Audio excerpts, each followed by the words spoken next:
What is up, Ludi Bros Army? It's your boy, Big Bro Lamar Ludi, sitting down to talk about the Phoenix Suns today. If you haven't already, hit that subscribe button and turn the notification bell on because the NBA content is going to keep coming, especially as we get closer to the NBA playoffs. Well, let's take a look at the Suns. I watched both games. I wanted to wait until I watched both games before I sat down to do this video. They played against the Jazz last night. They played against the Clippers tonight. And, they split. They went 1-1. They were able to beat the Jazz in a tough overtime game, and then they lost by 10 to the Clippers. The Suns, as constructed, have two monsters basically leading the way for them. So let's go ahead and take a look at the per game stats. I always like to do this so I can get, a better feel for what the team is doing on a night in and night out basis. You've got Devin Booker leading the way. He's got 26.1 points per game is what he's averaging. And then you've got Chris Paul. He's getting 16.3 points and 8.8 assists. So basically 9 assists. We're going to round up for that.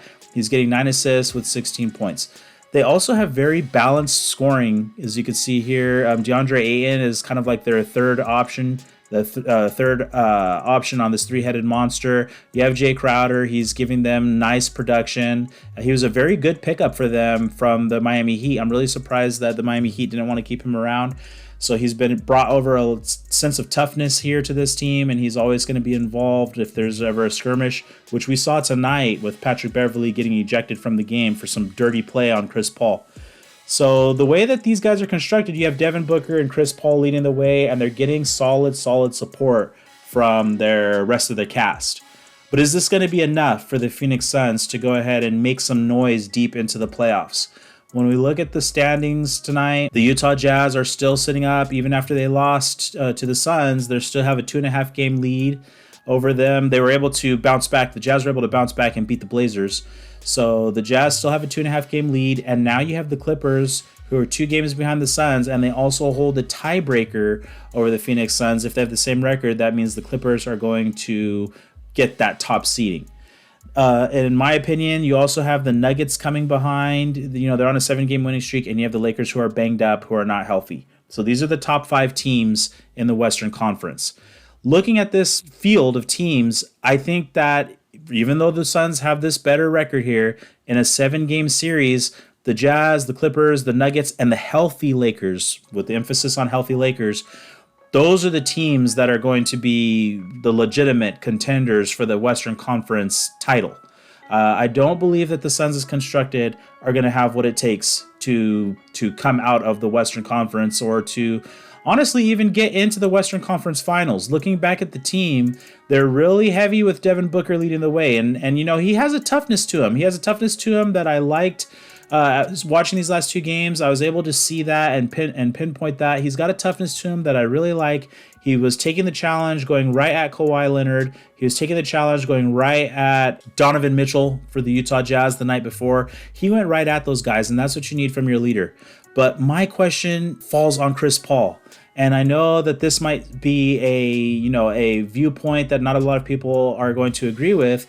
But the thing is when you need Chris Paul the most, he seems to have disappeared. When he was playing for the Clippers, injuries got in the way. When he was playing for the Rockets, they were up on the Golden State Warriors, and then he hurt his hamstring, missed the last 2 games. The Warriors were able to take over there.